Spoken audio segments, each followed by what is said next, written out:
You're in an industry where you hear no a lot, right? Hmm. How have you learnt to deal with rejection or setbacks? I hate, I don't even, the word rejection to me, I feel like everything is meant to be the way it's supposed to be. Excuse me. I think everything is meant to be the way it's supposed to be. So when it comes to a no, it's more so not right now. Or, oh, there's a bug on me. Hold on. um, it's not, for me, it's not, it doesn't feel like a no, like, oh, I'm going to stop doing what I'm doing. It's just, this is not right for me at this time, or this isn't meant for me.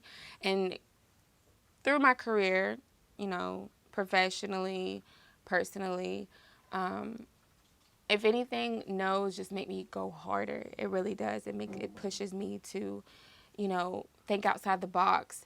Okay, maybe this moment may not be for me right now, but from this is gonna bring this. And what is that exactly when I say this? A different mindset. And with that mindset, it just helps me become stronger and think differently when it comes to rejection. What are you currently doing right now?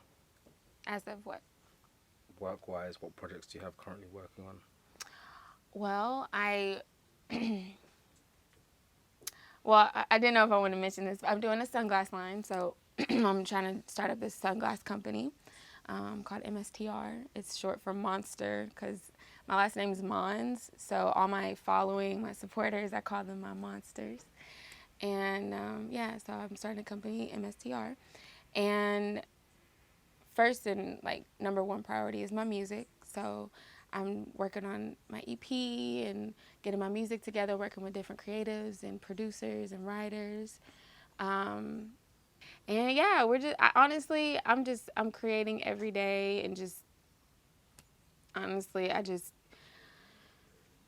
I'm not putting a time limit. I don't put pressure on myself to feel. That's one thing that I feel that most people do when they're coming up, so to speak, um, or try to make it in the industry or a company, whatever. They put pressure on themselves to be perfect or get it done based on, you know, timing. And more so for me, I've just really been focused on myself and putting my all into every project that I do and watching it flourish. You've clearly travelled and you're pursuing and creating your dream. And I'm sure there's loads of obstacles and wins that happen along the way. Yeah. What's the most important lesson you've learned so far in your journey? Hmm. Let me think about that.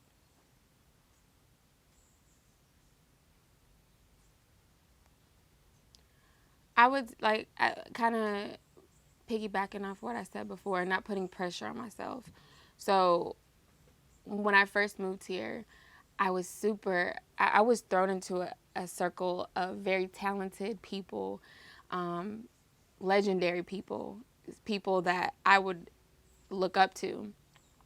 And I was immediately somewhat intimidated. And when I mean by intimidated, I mean I felt pressure to be just as good or rush myself to get on that level or be do things at the same pace that they're doing. And even though that helps me, even though that they push me, I'm so grateful to have people around me to like keep me on my toes because that's good. Be on your P's and Q's. But I felt pressure. I felt pressure to get things done at a pace that may not be what my pace is right now. So I've been here a year, a little over a year, and within that time, I just learned to slow down, really focus on what I want to focus on and not rush anything. Because when you rush anything, like it's not going to be what it's supposed to be. And when I changed that mindset, things started to happen for me naturally. And I would get opportunities and I'd be more grateful. I would have more gratitude because I knew that they were coming from a place of just being patient. So if there's anything I learned, it's just not to put pressure on myself. What do you think people misunderstand about Hannah? That's a good question. Hmm, I don't know. I guess that's something I'd have to ask someone else.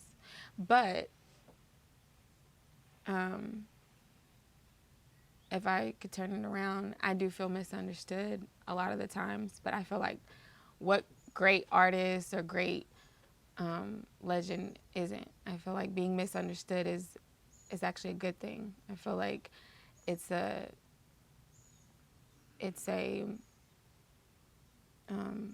advantage, because if we were understood, I don't think there would be anything intriguing about us, you know. So I don't know. I'd have to ask somebody else that, but I do feel misunderstood sometimes, but it's okay, and it's okay to be misunderstood, you know. And if there's anything I would want someone else to feel is, it's okay to be misunderstood, but I understand you. I understand that you're misunderstanding. And where do you see yourself 5 years from now? In a really good headspace, spiritually, financially. I, you know, I feel I want to have my like companies. I want to have my own empire. I want to build. I want to have great relationships, and I want to be in 5 years. I just want to be in a totally different, which I'm sure I am, a totally different headspace that I am now. I want to just be stronger. I hate that question when people ask me that, because I live my day like day by day. I got to the point where I just focus on the now, and if there's anything that I've gone through since I've been here, it's just being able to just focus on what you were doing at this moment is just like a pathway to what's going to happen. So I could say what I want 5 years from now, but we'll see. Check in with me for 5 years from now. Hey, what's up, guys? I'm Hannah Monds, and I am my come up.